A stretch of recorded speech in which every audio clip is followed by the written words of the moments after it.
You know, Charles, I don't know if I've ever seen this movie, The Thomas Crown Oh, Affair, yeah. but I do like a Great. good heist movie. How are you tonight? No, it's a great movie. I think it came out in the early 70s, late 60s or something like that. Or maybe there might be several versions. Yeah, this is the remake with Pierce Brosnan. Well, this is the remake with Epstein, the Epstein affair. And of course, you know, there's all kinds of screwy business going on. We have so much to talk about today with Pam Bondi and her frankly shameful performance in Congress. But, you know, Charles, before we get underway, I have a really important announcement to make. We should be, if everything is working properly, yes, we're joined today for the first time, 5 years to the day, Charles. It was February 11th, 2021, that Crowdsource The Truth 2 was banned from the internet. And, you know, people who were subscribed over there were 27,000 plus people who used to watch us there who, like when the Death Star destroyed Alderaan, it was as if 1,000 voices cried out and then were suddenly silenced. But, you know, I created a very special animation to announce the news to everybody. I don't know if you've had a chance to see this. Yeah, let's give everybody an opportunity to see this. This is a little counter lawfare news. Counter lawfare on the march.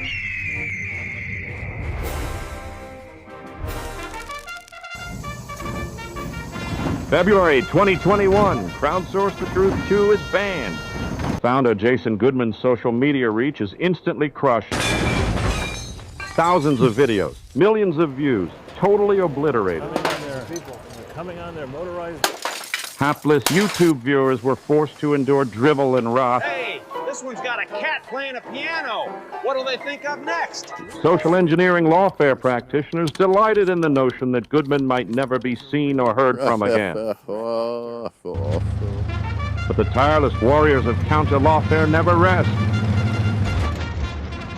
Doing battle in the court of YouTube and anywhere lawfare rears its ugly head.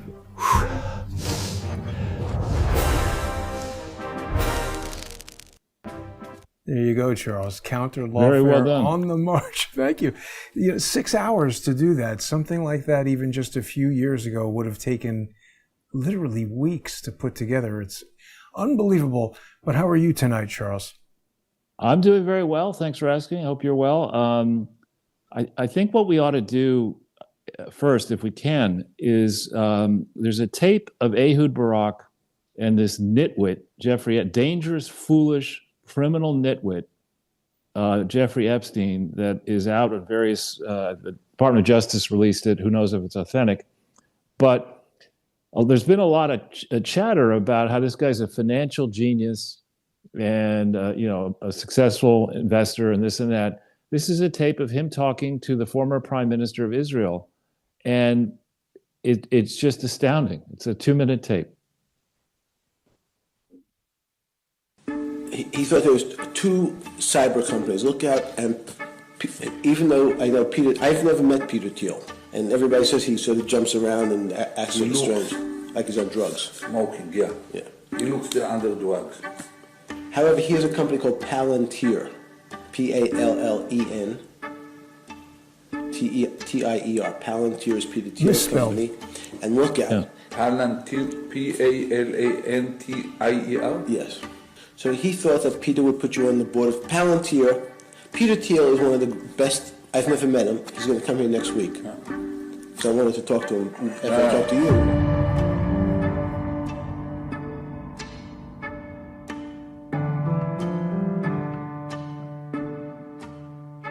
I think it keeps going. Dramatic music. Well, Charles, it's amazing they can't spell. No, there's no way, you know, there are people who have heavy, instead of Brooklyn accent, or I don't know what it is, but you can't spell. You're making these statements about a man you've never met. Palantir is a very well-known company. It's a big company. You should know how to spell the name of the company. Why? I mean, it's preposterous that people like, you know, Bill Gates and Les Wexner and all these people gave this guy any more than a postage stamp, let alone billions of dollars to manage. I would cancel a meeting with a guy who came in and talked to me like that. I'd just say, listen, your time is up. I don't know how you got into this room. Get the fuck out of here. I mean, it's ridiculous. And so for Pam Bondi, and others to try to say, as she did just now, when pressed with reasonable questions, to say, why don't you care about where the Dow Jones is? Okay, idiot. Are you saying that if the Dow Jones went down, that's all we should talk about? Are you saying that when somebody walks in, stands accused of murder in a courtroom, that the defendant can say, why are we talking about this? The Dow is up a lot. It's just ridiculous. And it's not as if Pam Bondi was a Rhodes Scholar and a distinguished litigator or lawyer. To call somebody who's asking her questions who's a member of Congress a washed-up lawyer, I mean, you're looking in the mirror right now? It was unbelievable. It was like a hostile deposition. She was treating it like, interrupting them. Even Jim Jordan had to tell her to calm down and let the person speak. Yeah, it's completely wrong. And when you hear, I mean, until recently, I had not heard Epstein's voice. That is not the voice of a superstar investor. It just isn't. And then when on top of that, there are all these suspicious emails, headline 10, 11, talking about girls. There's just, you have lost the ability to have deference at this point. We are past the stage, unfortunately for Trump, we are past the stage that Richard Nixon was not when he had to leave in disgrace, but in the famous Checker speech, when he stood accused of taking a gift that he shouldn't have had or something like that. And he had to go on national television back in the day when that was a real thing. Checkers was the dog? Yeah. And I think we're well past this now. And the problem for Trump, and I said this in November or December of 2016, the problem for Trump is that he is super rich and that he has all of these assets all over the world. And he has children who are interested in business and are going to try to carry out business going forward. There cannot be a suspicion that he is milking the White House for his personal profit. And this type of behavior, the only reason you can explain this is that the bunch of people who look bad already somehow got to Susie Wiles, his chief of staff, who is a former lobbyist, who hired Pam Bondi to be a lobbyist after she was a washed-up politician. And somehow they got to these two ladies and said, we can't have, if the local prosecutors in Israel or elsewhere start going into this in the kind of depth they could, we are in deep trouble, and we don't want to be in deep trouble.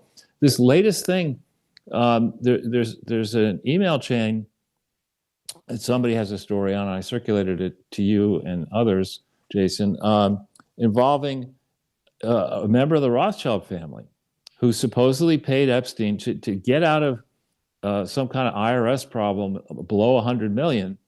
This lady supposedly paid Epstein $25 million and paid Catherine Rumler, who I believe was after what's his name? Robert Bauer. Bauer. Yeah, after Bauer left as White House counsel, she became the replacement, I think. And she was involved getting the fake, the electronic version of Barack Obama's, in theory, birth certificate. She was involved in that whole mess. She supposedly gets paid a fee in connection with this transaction of $10 million.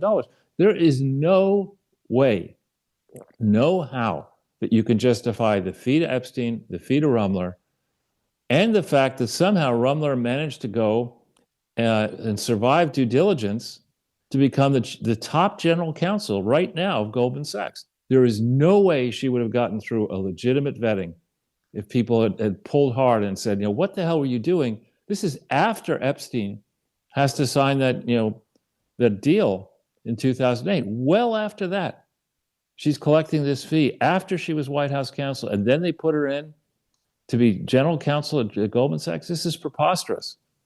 And what is really dangerous now for Trump is it's not unreasonable to be asking these questions.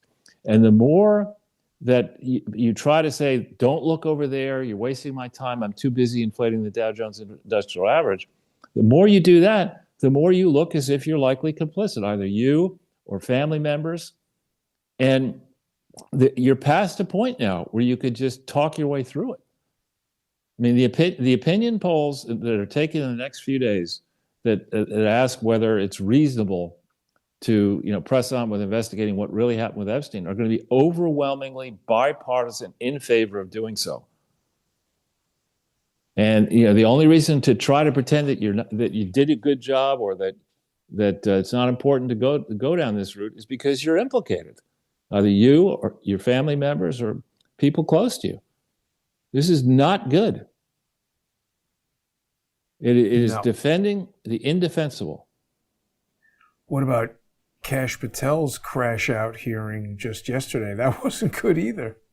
Yeah, I mean, these people are not. See, the problem with the swamp versus the state is that with a lawyer, most lawyers, are not that numerate. They don't understand investing. They do know how to live well. And if you go into government service, if the deal is you spend a certain amount of time and you're not making nothing as a government lawyer, if you're married and your wife is working or husband's working, you can have a nice living on a joint income in public service. And then though, you go from, not investigating what the big guys don't want you to investigate, and your payoff is a partnership in one of these big law firms like Williams and Connolly or Covington and Burling. There's a long list of them. And so, given that incentive is out there for you to personally benefit, and also given that if you take on the state, you're punished severely.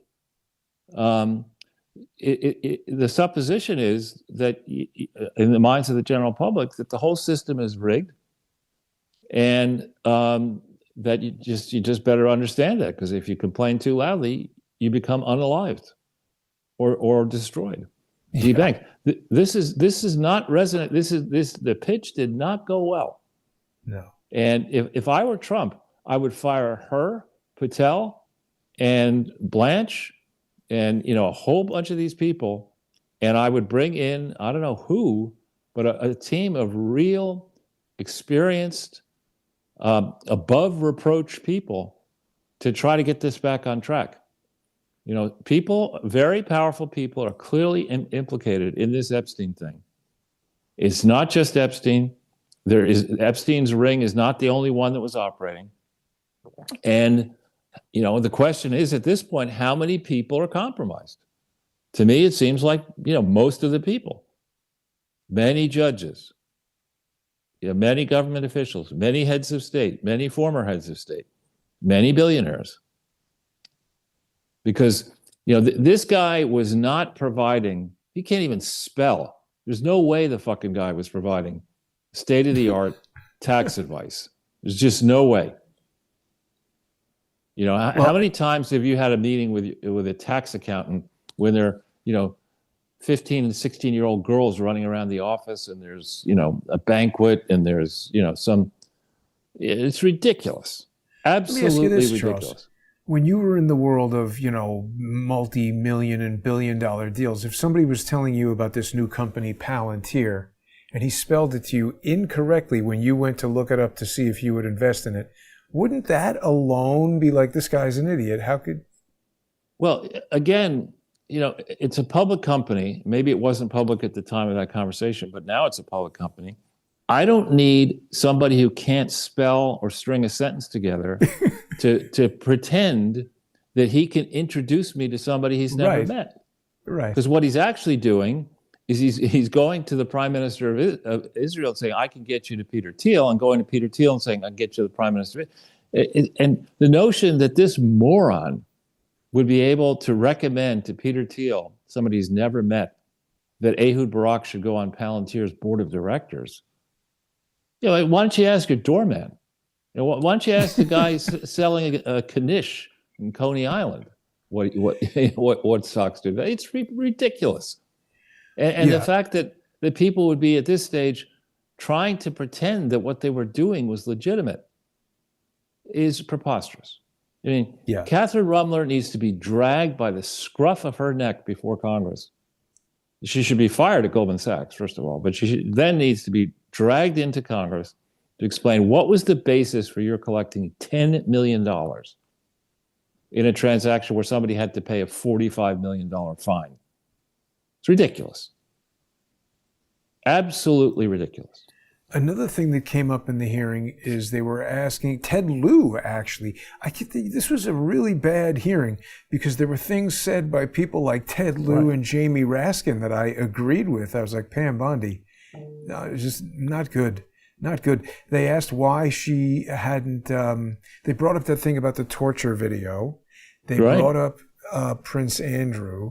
And they said, how could you look at this and say that there was no evidence to prosecute anyone? And she went to, oh, you just want to talk about this because you don't want to talk about crime in that's ridiculous. New Jersey like or whatever. And it was like, yeah, she was being like a Democrat trying to deflect with negative comments about another topic. It was very not good. It was preposterous. I mean, when did Pam Bondi become Jasmine Crockett? That's the kind of bullshit that she would pull.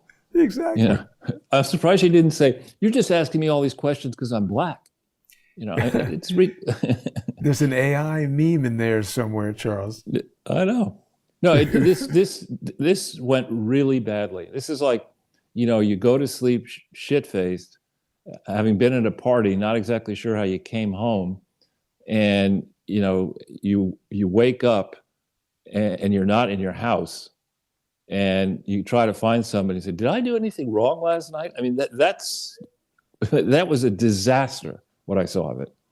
An unmitigated disaster. And now Trump is on the hot seat right now.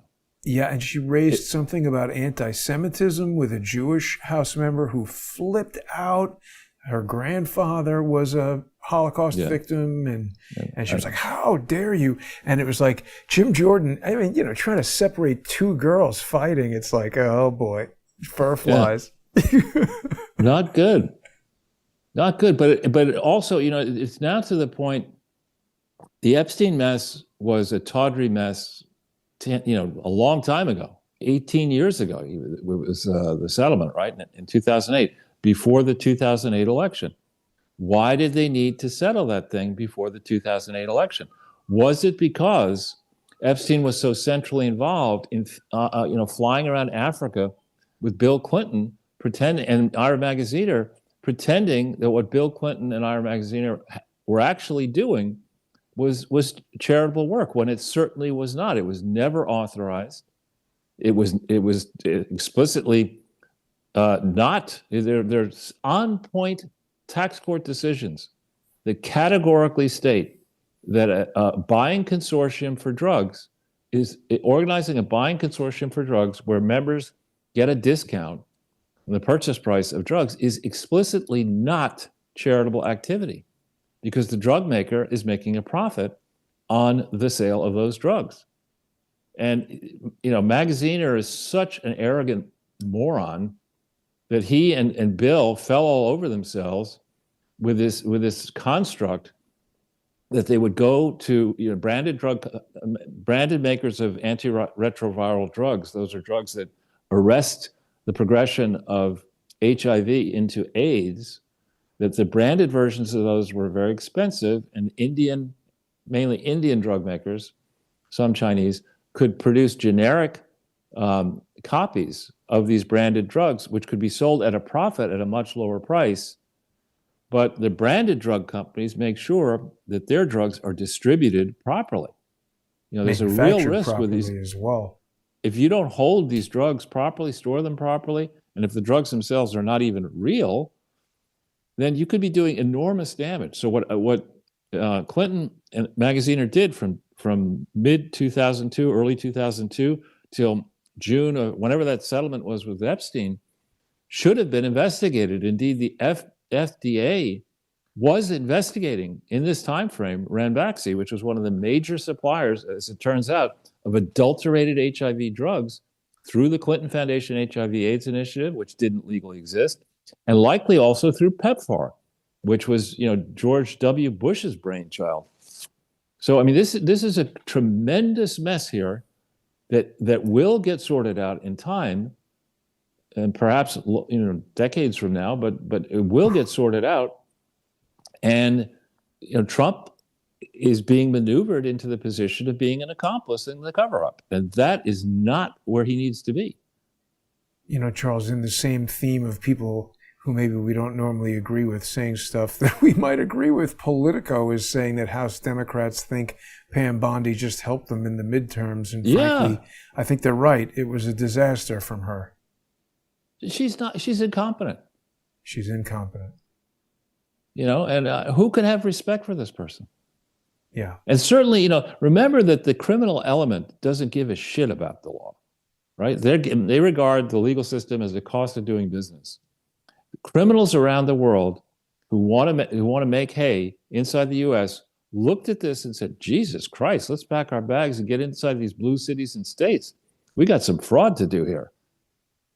Because this person, I mean, for the Department of Justice to conclude that there's nothing to see here makes me wonder how many underage girls are running around the Department of Justice. And boys.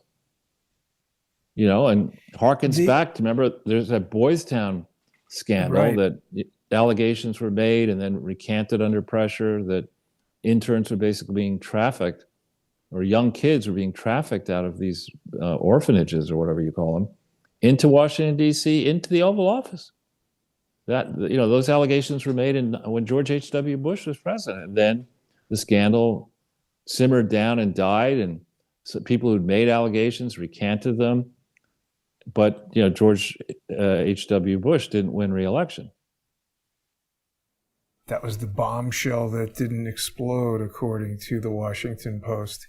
But also something else that they brought up in the terrible Pam Bondi hearing, they were like, hey, by the way, why did you completely disband the cryptocurrency investigation department? And she was like, oh, I got to go to the bathroom. Because they were talking about how Trump is, I mean, it looked super bad. She did not have good answers prepared for what should have been obvious questions. It was really, unimpressive she failed today. I mean, we missed a golden opportunity, which maybe we can rectify for the paid version. While we talk, we should have in the background the Michael Jackson song Bad. I mean, she's really, really bad.